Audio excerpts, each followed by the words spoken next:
जय श्री राधे कृष्ण। आप सभी का हमारे YouTube चैनल पे बहुत बहुत स्वागत है।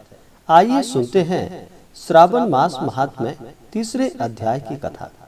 अगर आप पहला अध्याय, दूसरा अध्याय आदि को सुनना चाहते हो तो आप वीडियो के आइकन में जा करके कथा को श्रवण कर सकते हैं। आप तीसरे अध्याय में सुनेंगे श्रावण माह में की जाने वाली भगवान शिव की लक्ष्य पूजा का वर्णन। श्रावण का महीना भगवान शिव को अति प्रिय होता है। जो भी सच्ची श्रद्धा के साथ श्रावण के महीने में भगवान शिव का पूजन करते हैं, जलाभिषेक करते हैं, भगवान पे पंचामृत अर्पित करते हैं, भगवान को बिलपत्र चढ़ाते हैं, इससे भगवान शिव जी अति प्रसन्न होते हैं और अपना कृपा प्रदान करते हैं। तो आइए सुनते हैं श्रावण मास महात्म्य तीसरे अध्याय की कथा। तो बोलिए प्रेम से भगवान भोलेनाथ की जय, माता पार्वती की जय। सनत कुमार बोले कि हे भगवान, आपने श्रावण मासों का संक्षिप्त वर्णन किया है। हे स्वामी, इससे हमारी तृप्ति नहीं हो रही, अतः आप कृपा करके विस्तार से वर्णन करें, जिसे सुनकर हे सुरेश्वर मैं कृत्य हो जाऊंगा। ईश्वर बोले कि हे योगीश, जो बुद्धिमान नक्त व्रत के द्वारा श्रावण मास को व्यतीत करता है, वह 12 महीने में नक्त व्रत करने के फल का भागी होता है। नक्त व्रत में दिन की समाप्ति के पूर्व सन्यासियों के लिए एवं रात्रि में गृहस्थों के लिए भोजन का विधान है। उसमें सूर्यास्त के बाद की 3 घड़ियों को छोड़कर नक्त भोजन का समय होता है। सूर्य के अस्त होने के पश्चात 3 घड़ी संध्या काल होता है।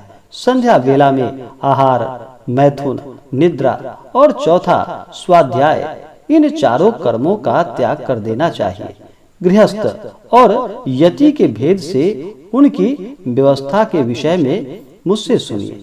सूर्य के मंद पड़ जाने पर जब अपनी छाया अपने शरीर से दुगनी हो जाए, उस समय के भोजन को यति के लिए नक्त भोजन कहा गया है। रात्रि भोजन उनके लिए नक्त भोजन नहीं होता। तारों की दृष्टिगत होने पर विद्वानों ने गृहस्थ के लिए नक्त कहा है। यति के लिए दिन के 8वें भाग के शेष रहने पर भोजन का विधान है।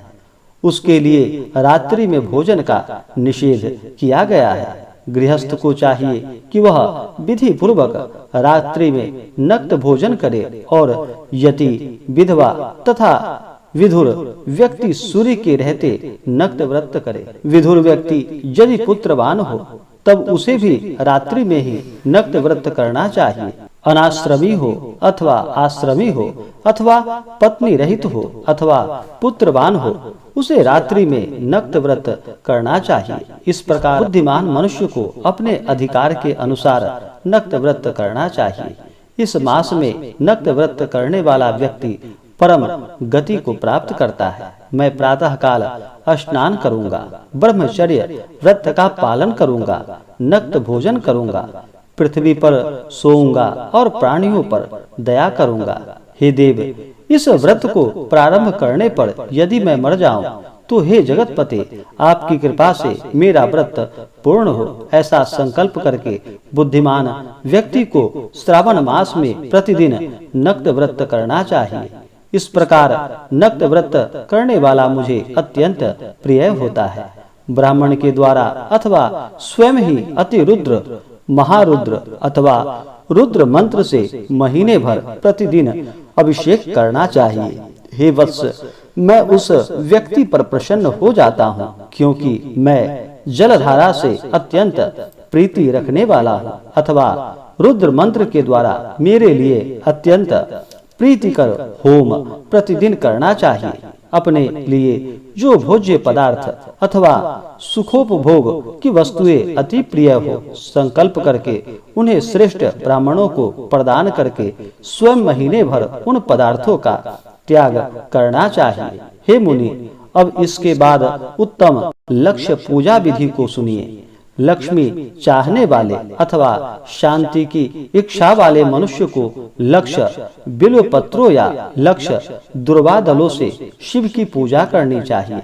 आयु की कामना करने वाले को चंपा के लक्ष्य पुष्पों तथा विद्या चाहने वाले व्यक्ति को मल्लिका या चमेली के लक्ष्य पुष्पों से श्री हरि की पूजा करनी चाहिए। शिव तथा विष्णु की प्रसन्नता तुलसी के दलों से सिद्ध होती है। पुत्र की कामना करने वाले को कटेरी के दलों से शिव तथा विष्णु का पूजन करना चाहिए। बुरे स्वप्न की शांति के लिए धान्य से पूजन करना प्रशस्त होता है। देव के समक्ष निर्मित किए गए रंगवल्ली आदि से विभिन्न रंगों से रचित पद्म, स्वास्तिक और चक्र आदि से प्रभु की पूजा करनी चाहिए। इस प्रकार सभी मनोरथ की सिद्धि के लिए सभी प्रकार के पुष्पों से यदि मनुष्य लक्ष्य पूजा करे तो शिव जी प्रसन्न होंगे। तत्पश्चात उद्यापन करना चाहिए, मंडप निर्माण करना चाहिए और मंडप के त्रिभाग परिणाम में वेदिका बनानी चाहिए। तदंतर पुण्याहवाचन करके आचार्य का वर्ण करना चाहिए और उस मंडप में प्रविष्ट होकर गीत तथा वाद्य के शब्दों और त्रिव वेद ध्वनि से रात्रि में जागरण करनी चाहिए। वेदिका के ऊपर उत्तम लिंगतो भद्र बनाना चाहिए और उसके बीच में चावलों से सुंदर कैलाश का निर्माण करना चाहिए। उसके ऊपर तांबे का अत्यंत चमकीला तथा पंच पल्लव युक्त कलश स्थापित करना चाहिए और उसे रेशमी वस्त्र से वेष्टित कर देना चाहिए। उसके ऊपर पार्वती पति शिव की स्वर्णमय प्रतिमा स्थापित करनी चाहिए। तत्पश्चात पंचामृत पूर्वक धूप, दीप तथा नैवेद्य से उस प्रतिमा की पूजा करनी चाहिए और गीत, वाद्य, नृत्य तथा वेद शास्त्र तथा पुराणों के पाठ के द्वारा रात्रि में जागरण करनी चाहिए।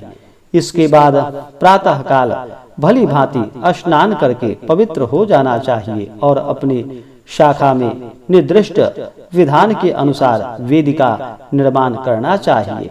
तत्पश्चात मूल मंत्र से, गायत्री मंत्र से या शिव के सहस्त्र नामों के द्वारा तिल तथा घृत मिश्रित खीर से होम करना चाहिए अथवा जिस मंत्र से पूजा की गई है उसी से होम करने पूर्णाहुति डालनी चाहिए। इसके बाद वस्त्र, अलंकार तथा भूषणों की भली भांति आचार्य का पूजन करना चाहिए। तत्पश्चात अन्य ब्राह्मणों का पूजन करना चाहिए और उन्हें दक्षिणा देनी चाहिए। जिस जिस वस्तु से उमापति शिव की लक्ष्य पूजा की हो उसका दान करना चाहिए। स्वर्णमयी मूर्ति बनाकर शिव की पूजा करनी चाहिए। यदि दीप कर्म किया हो तो उस दीपक का दान करना चाहिए। चांदी का दीपक और स्वर्ण की वर्तिका अर्थात बत्ती बनाकर उसे गोघृत से भरकर सभी कामनाओं और अर्थ की सिद्धि के लिए उसका दान करना चाहिए। इसके बाद प्रभु से क्षमा प्रार्थना करनी चाहिए और अंत में 100 ब्राह्मणों को भोजन कराना चाहिए।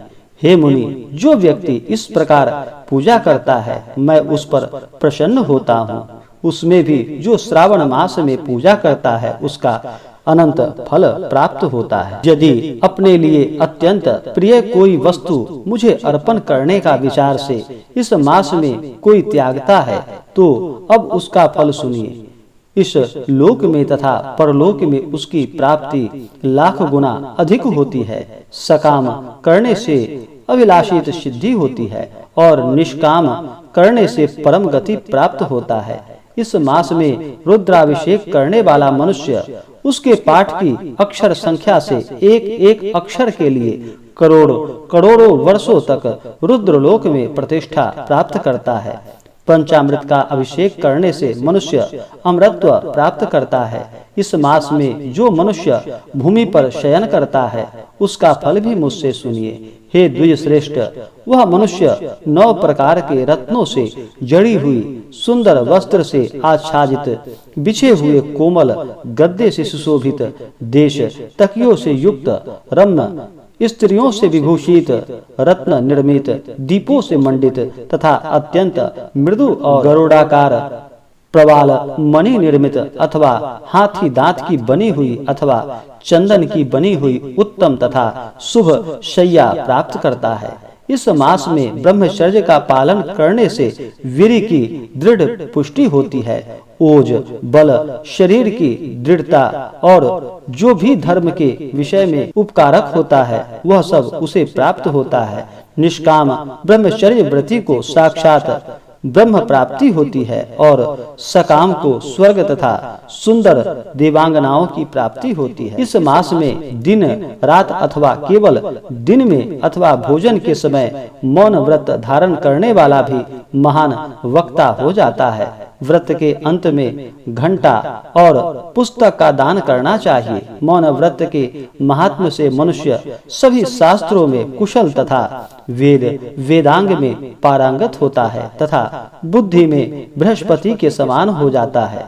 मौन धारण करने वाले का किसी से कलह नहीं होता, अतः मौन व्रत अत्यंत उत्कृष्ट है। इस प्रकार से श्री स्कंद पुराण के अंतर्गत ईश्वर सनत कुमार संवाद में श्रावण मास महात्म्य में तीसरे अध्याय की कथा पूर्ण हुई। तो बोलिए प्रेम से भगवान भोलेनाथ की जय, माता पार्वती की जय। अगर आप आगे के अध्याय को सुनना चाहते हो या इससे पहले के अध्याय को सुनना चाहते हो तो हमारे चैनल पे अगर आप नए हैं तो चैनल को लाल बटन दबा करके सब्सक्राइब करें, साथ में बेल आइकन घंटी को दबाएं ताकि मेरे वीडियो का नोटिफिकेशन आपको समय से मिलता रहे। वीडियो को लाइक करें, शेयर करें।